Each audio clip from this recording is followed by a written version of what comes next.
Quel est le chef du gouvernement? Le chef du gouvernement est le Premier ministre. D'accord, c'est le Premier ministre. Ok. Très bien. C'est ça, Premier ministre. Vous savez comment il s'appelle? Oui, Elisabeth Borne. Donc c'est une dame. Oui. Ok. Est-ce que on a le président de l'Assemblée nationale, c'est un homme ou une femme? Le président c'est un homme. Vous êtes sûr? Oui. Non.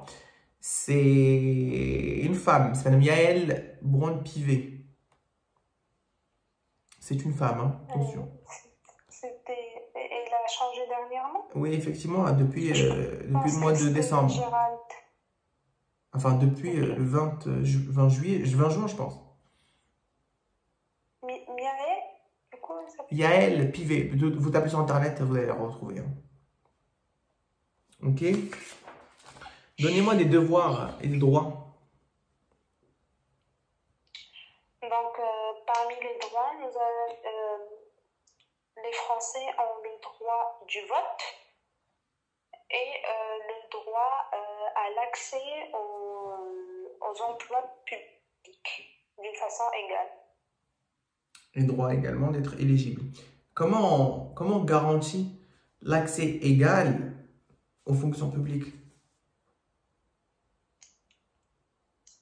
C'est-à-dire qu'aucune discrimination entre les candidats. J'ai compris, mais pourquoi? Comment on la met en place? Comment on met une sorte d'égalité devant tout pour l'accès à l'emploi public?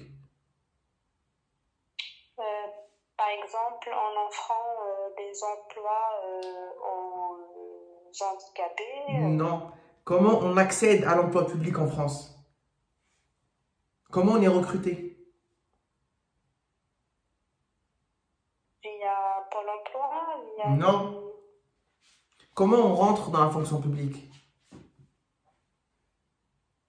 Via des concours? Exactement. Et c'est ça qui garantit l'égal accès. Parce que c'est un concours, tout le monde, c'est uniforme pour tout le monde. D'accord. D'accord? C'est pour ça qu'on dit égal accès.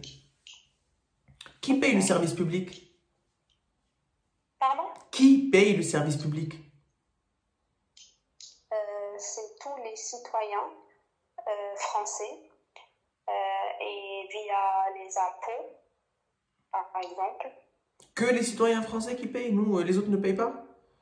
Si, et également tous les employés et les employeurs. Là, vous êtes rentré trop dans le détail. C'est les impôts qui financent le service public. Point. On ne rentre pas à savoir si c'est les employeurs, les employés, les Français, pas Français. C'est financé par l'impôt. D'accord? Si je vous dis la loi de 1905, ça veut dire quoi pour vous? Ça vous tilte quoi dans le cerveau? 1905. La loi de 1905, c'est la loi qui sépare, c'est la séparation de l'État Tout à fait. C'est la laïcité. En quelle année Louis XVI a été... Enfin, comment déjà Louis XVI est décédé?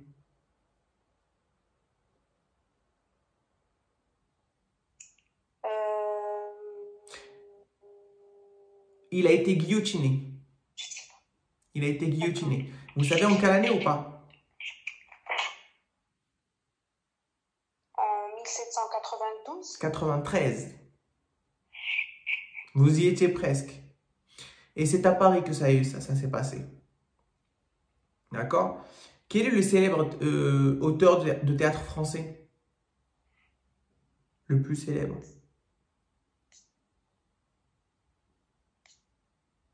Molière. Molière. Vous pouvez me donner un exemple de comédie qu'il aurait potentiellement pu écrire? Le Malade imaginaire. Ouais. Je pensais à l'Avare, la plus connue. Effectivement, c'est aussi. Donnez-moi des acteurs français. Brigitte Bardot. Jean Dujardin.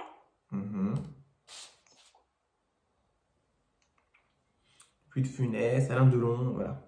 pas mal. Ça, c'est très bien. Ok. C'est quoi les devoirs d'un citoyen français? Les devoirs d'un citoyen français, c'est... alors, on a 3 devoirs.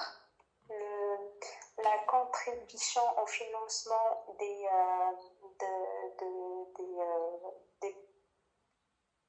Du service public? des services sociaux, pardon. La contribution à la défense de la nation en cas de guerre.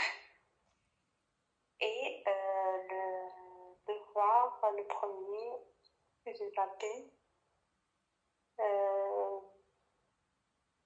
ne me rappelle plus, mais un troisième. Être juré dans un jury de cour d'assises, participer à l'armée. Ça, c'est le devoir des citoyens français. Participer aux impôts, participer aux aides sociales, ça, c'est tout le monde. Ça, c'est les devoirs de tout le monde. On contribue tous à la hauteur de nos salaires au financement du service public et donc, par extension, aux minima sociaux. OK? C'est bon?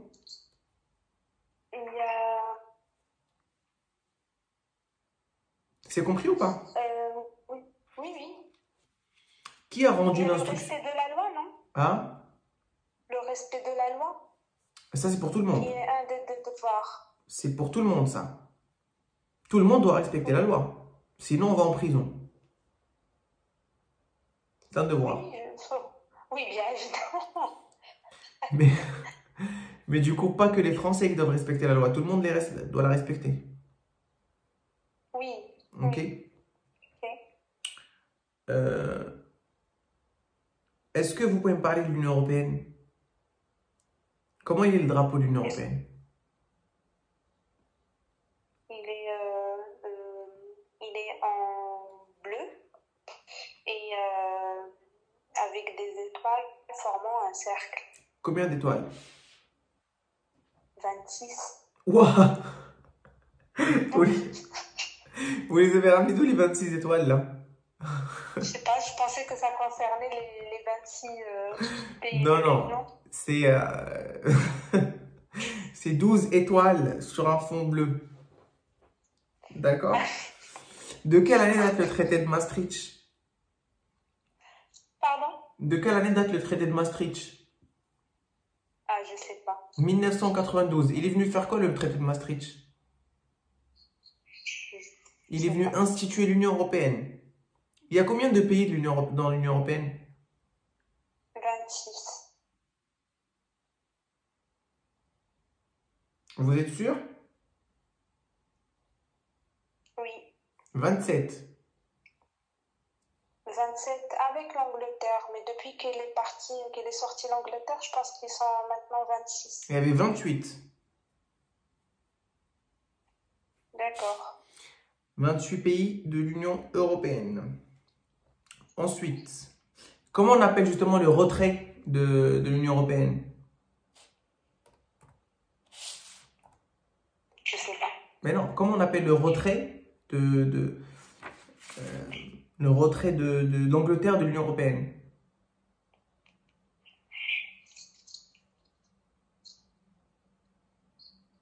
Je sais pas. C'est le Brexit. C'est-à-dire? C'est tout simplement, le Brexit, c'est l'entrée, la sortie de l'Union européenne, la sortie de l'Angleterre de l'Union européenne. Ça s'appelle le Brexit. D'accord? Ok. Ok. Bon, on va s'arrêter là.